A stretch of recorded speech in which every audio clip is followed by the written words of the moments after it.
walang sinayang na oras ang mga operatiba ng Bacon Municipal Police Station nang matuklasan at agad na bunutin ang mga fully grown marijuana plants na tinatayang nagkakahalaga ng 250,000 pesos sa isang operasyon sa kanilang nasasakupan.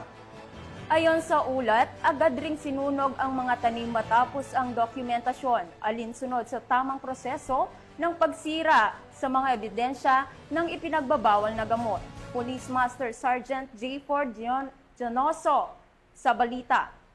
Tinatayang 250,000 halaga ng fully grown marijuana plants ang nadiskubre ng Bacon PNP sa Kayapa, Bacon, Benguet nito lamang Hulyo taong kasalukuyan. Ayon kay Police Colonel Joseph Bayongasan, Provincial Director ng Benguet Police Provincial Office, ang matagumpay na operasyon ay dahil sa pinagsanib na puwersa sa pangunguna ng Bacon Municipal Police Station, Provincial Drug Enforcement Unit, Benguet Police Provincial Office, Regional Intelligence Division, Police Regional Office Cordillera, Regional Intelligence Unit 14, at Philippine Drug Enforcement Agency CAR. Nagresulta ang operasyon sa pagkadiskubre ng isang plantasyon na may kabuuang lawak na humigit kumulang 250 square meters na may tanim na 1,250 fully grown marijuana plants na may standard drug price na 250,000 pesos. Bagamat walang nahuling cultivator, ang nasabing marijuana plants ay binunot at sinunog ng mga operatiba at ang sapat na sample ay dinala sa Regional Forensic Unit CAR para sa qualitative test. Ang matagumpay na operasyong ito ay patunay lamang ng pambansang pulisya ay nakikiisa sa programa ng ating pamahalaan upang maging ligtas at illegal drug-free ang ating bansa. Mula dito sa Police Regional Office Cordillera, ako ang inyong PNN Correspondent, Police Master Sergeant J. Ford Janoso,